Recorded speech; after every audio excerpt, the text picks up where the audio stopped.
Welcome to Creepy Files. Ako si Kuya Juan, where fear meets the unknown.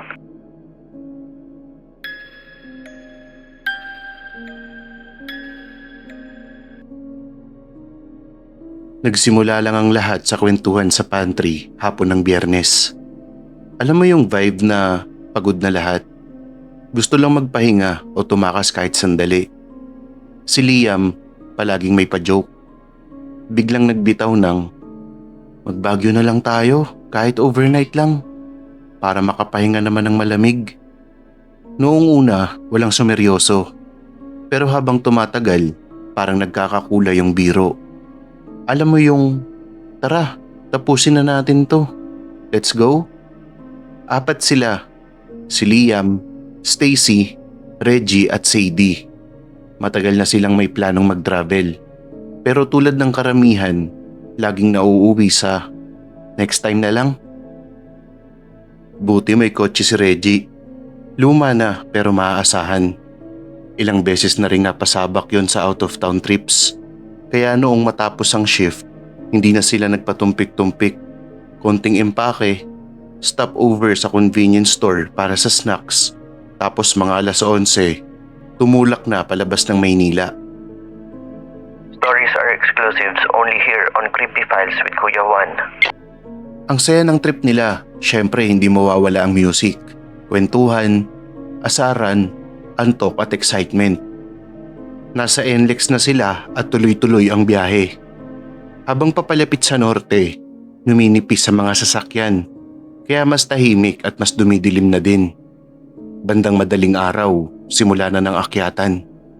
Marcos Highway ang pinili ni Reggie. Mas kampante raw siya doon kaysa sa Quezon. Tahimik at madilim na ang paligid kahit may ilaw naman. Paminsan-minsan, may nakakasalubong na truck. Pero madalas sila lang talaga. Dito na unti-unting nagbago ang pakiramdam nila sa biyahe. Habang paakyat, napansin ni Stacy na paulit-ulit nilang nadadaanan yung isang kurba. Pero hindi niya agad yun binanggit kasi baka antok lang siya.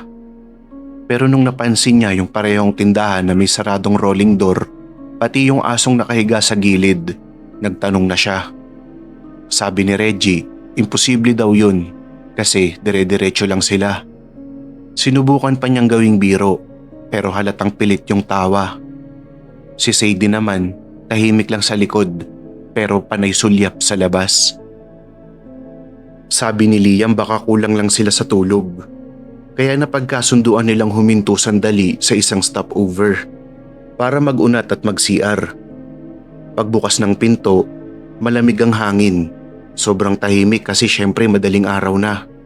Halos puro kuliglig at ugong ng hangin lang ang maririnig. Doon napansin ni Reggie na may manipis na hamog sa loob ng kotse.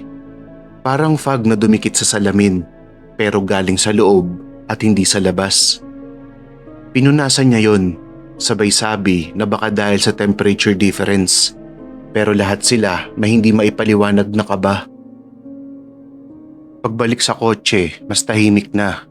Wala nang music at hindi na rin nagkukwentuhan. Habang umaandar, ramdam nilang parang may sumama na sa kanila kahit alam nilang wala namang ibang sumakay. Hindi nila alam kung anong oras eksaktong nangyari yung kasunod. Basta hindi nila matandaan. Ang huling malinaw sa kanila, nasa highway pa sila. Tapos ngayon, biglang nasa Baguio na. May ilaw at kabahayan na sa paligid at may mga tricycle na rin. Hindi nila namalayan, umaga na pala. Walang nagsalita agad, parang sabay-sabay nilang napansin yung liwanag. Nag-check si Stacy ng phone niya. 3 oras ang nawala na hindi nila matandaan. Pilit nilang inaalala kung saan sila dumaan, kung may tinigilan pa sila, pero wala talaga silang maalala. Si Reggie naman, halatang uneasy na, pero pilit na nagpapakul. Nag-check-in sila sa isang transient house. Nag-almusal at sinubukang ituloy ang trip. The usual na masyal, naglakad, nagpicture, pero yung pagod na dala nila hindi nawala. Kinagabihan habang nagpapahinga sa sala, napunta ang usapan sa pagbiyahe nila. Isa-isa nilang inamin, Yung feeling na may extra na tao sa kotse. Yung paulit-ulit na kurba. Yung nawalang oras. Walang makapagbigay ng matinong paliwanag. Pinagtawanan nila sandali pero halata sa tawa nila na may takot. Nang gabing yun, halos walang nakatulog. Yung tipong may yabag sa labas. Parang may naglalakad. Kahit wala kang makita.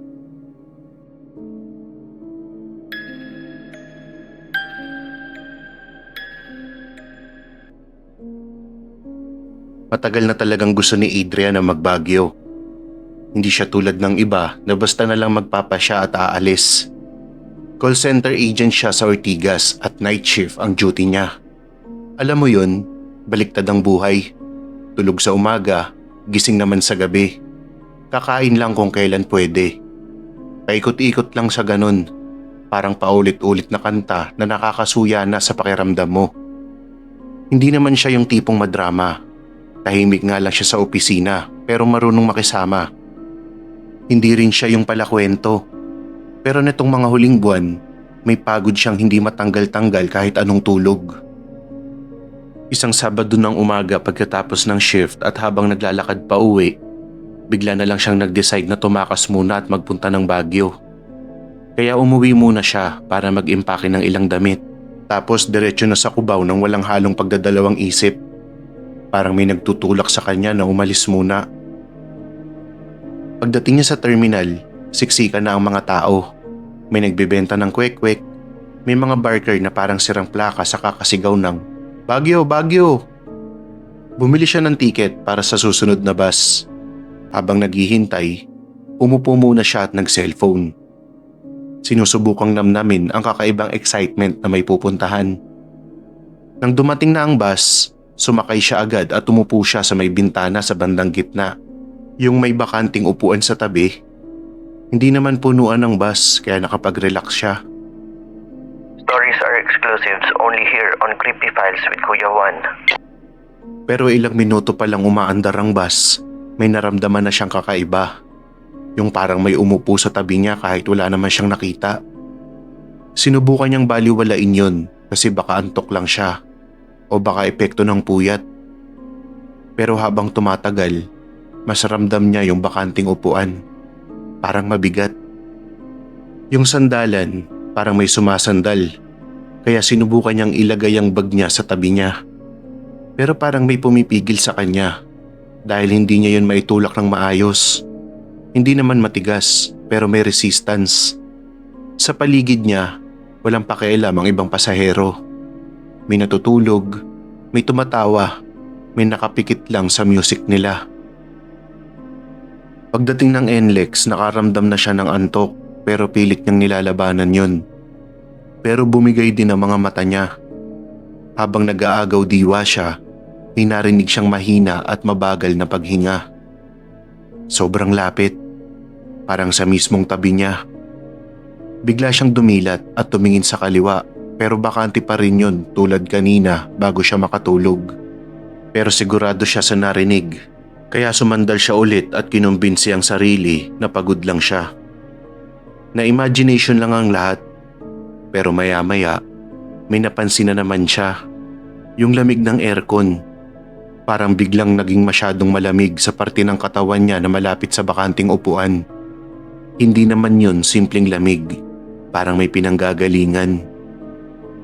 Nang huminto ang bus sa stopover sa Tarlac City, dali-dali siyang bumaba.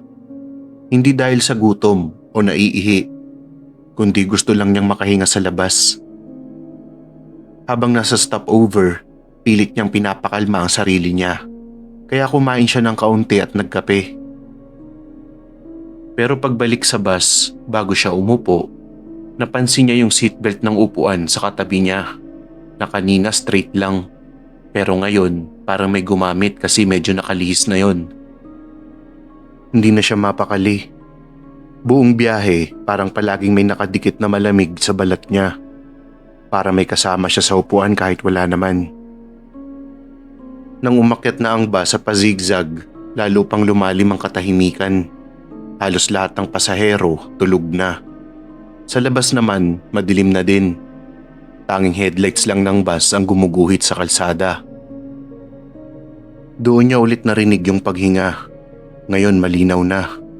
Mabagal, parang sadyang nagpaparamdam. Hindi siya agad lumingon at napako lang siya sa kinauupuan niya. Biglang bumigat ang dibdib niya. Parang may nakapatong na hindi mo maintindihan. Sa salamin ng bintana, may napansin siyang aninong hindi klaro. Parang distortion lang ng ilaw, pero siguradong may hugis. Pagkurap niya, bigla din yung nawala. Hindi na halos gumalaw ang katawan niya hanggang sa makarating ang bus sa syudad. Pagbaba niya, sinalubong siya ng malamig na hangin. Amoy ng pine tree na may halong usok ng sasakyan. Medyo maingay ang paligid niya dahil sa taxi, mga turista at ingay din ng terminal. Pero kahit nasa gitna siya ng maraming tao, parang may nakakapit pa rin kakaibang pakiramdam. Yung tipong sinusundan ka. Nag-check-in siya sa murang transient house. Simpleng kwarto lang yun. May kama, maliit na bintana at doon pilit siyang natulog. Pero may naririnig siyang tunog, parang may gumagapang o gumagalaw sa sahig. Kahit siya lang naman mag-isa. Ako si Kuya Juan, and you've just opened another file from the dark. The next story might be closer than you think. Stay curious.